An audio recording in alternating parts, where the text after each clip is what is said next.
Hi అండి, సంతు చేతి వంట ఇంకో కొత్త రెసిపీతో మీ ముందుకు వచ్చాను. ఈరోజు చికెన్ గ్రేవీ కర్రీ చేస్తున్నాను. ఇది ఇంట్లో రోటీతో దేనితోనైనా తింటే బాగుంటుంది. బగారా రైస్తో చేస్తున్నానండి. చాలా టేస్టీగా ఉంటుంది. దానికి కావాల్సిన ఇంగ్రీడియంట్స్ అన్నీ ఇక్కడే ఉన్నాయి, మీకు చూపిస్తున్నాను చూడండి. నేను ఒక మసాలా రెడీ చేసుకుంటాను ఎప్పుడు కూడా చికెన్ కర్రీ కోసం. దానికోసం ముందుగా అన్నీ ప్రిపేర్ చేసుకుని పెట్టుకున్నాను. చూసారా, ఆనియన్, పచ్చిమిర్చి, టమాటీ, కొత్తిమీర, కలేమాకు పెట్టుకున్నాను కదా. ఇప్పుడు ఒక మిక్సీ జార్ తీసుకొని ఇందులో ఉల్లిగడ్డలు వేసుకుంటున్నాను. పేస్ట్ పెట్టుకుంటానండి నేను ఎప్పుడు కూడా. నా స్టైల్ ఇలా ఇష్టం, చాలా బాగుంటుంది. అందులో కొంచెం జీలకర్ర వేసాను, కొంచెం గసగసాలు వేసుకున్నాను. గ్రేవీ టేస్టీగా వస్తుంది. ఇందులో కొంచెం ఒక స్టార్ అనాస ఒకటి వేసాను, కొంచెం 2 లవంగీలు వేసాను, ఒక నల్ల ఇలాచి వేసాను, కొంచెం ధనియాల పొడి వేసాను, కొంచెం టమాటాని కూడా కట్ చేసుకుని వేసేసుకున్నాను. ఈ మొత్తాన్ని మిక్సీ పట్టుకొని పేస్ట్ పట్టుకొని పక్కన పెట్టుకోవడమేనండి. సింపుల్గా, టేస్టీగా, ఈజీగా ఇంట్లో చేసుకునే చికెన్ మసాలా గ్రేవీ కర్రీ. ఇప్పుడు ఒక బాండీ స్టవ్ మీద పెట్టుకున్నానండి. దానికి తగినంత ఆయిల్ వేసేసుకుంటున్నాను. మీరు ఇక్కడ గమనించింది ఏంటంటే, నేను కిలో చికెన్ తీసుకున్న ఆయిల్ ఎక్కువ తీసుకోవట్లేదండి. నేను పేస్ట్కి అనేది కొంచెం ఆయిల్ ఎక్కువ కావాలి. మనం చేసుకునే విధానం బట్టే ఆయిల్ వాడుకోవచ్చు. నేను ఓపికతో చేసుకుంటాను. చూసారు కదా, అందులో మసాలా వేసేస్తున్నాను గ్రేవీలోకి. అది ఫ్రై అవ్వాలి బాగా, కొంచెం టైం పడుతుంది. ఆ ఫ్రై అయ్యేటప్పుడు మంచి టేస్ట్ వస్తుంది. ఇంకా నేను ఫ్రెష్గా అల్లం పేస్ట్ని కూడా రుబ్బుకొని ఒక స్పూన్ హాఫ్ వేసుకున్నాను. బాగా కలుపుకోవాలి.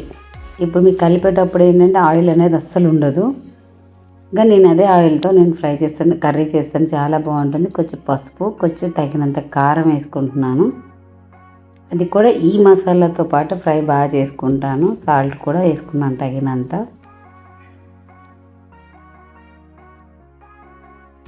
కొంచెం గరం మసాలా ఇంట్లో నేను ప్రిపేర్ చేసుకున్న గరం మసాలా కొంచెం వేసుకున్నానండి.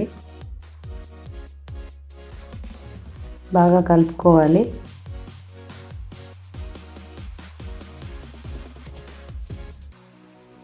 బాగా కలుపుకుని చూసారు, అక్కడెక్కడ ఆయిల్ లేదు. ఆ మసాలాకి నేనేం చేస్తున్నాను, చికెన్ కూడా వేసేసుకుంటున్నాను. చికెన్ వేసి సిమ్లో పెట్టి బాగా కలుపుకుంటే, స్లోగా కలుపుకుంటే ఆ చికెన్ నుంచి వచ్చే ఆయిల్ అంతా సరిపోతుంది. ఆ మసాలాతో పాటు చికెన్ బాగా కుక్ అవుతుందండి.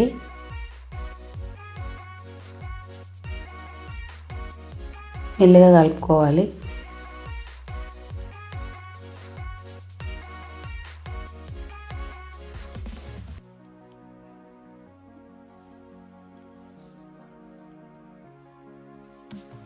Tasty masala chicken gravy curry ready. చూసారా, నేను కలిపేటప్పుడే ఇక్కడెక్కడ మనం అదే ఆయిల్తో చేశానండి. ఎక్కడ ఆయిల్ అనేది యూజ్ అవ్వలేదు. చూసారా ఎంత టేస్టీగా కలర్గా ఉంది. టేస్ట్ అయితే కాదు, ఫస్ట్ అయితే కలర్ అయితే వచ్చింది.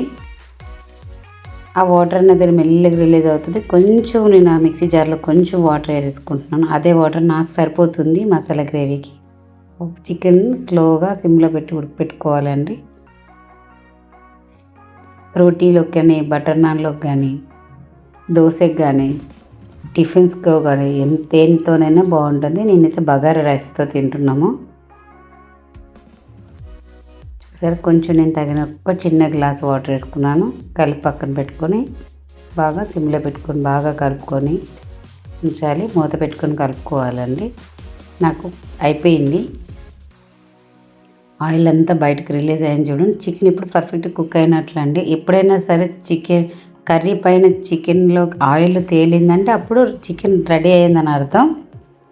ఈ చిట్కా ఎవరైనా గుర్తుపెట్టుకోండి. నేను చికెన్ మసాలా ఇంట్లో నేను రెడీ చేసుకుని చిన్నగా 1/2 స్పూన్ వేస్తున్నాను అంతే. ఇక్కడ మసాలా వాడేది ఏదైనా ఉందంటే ఇదేనండి.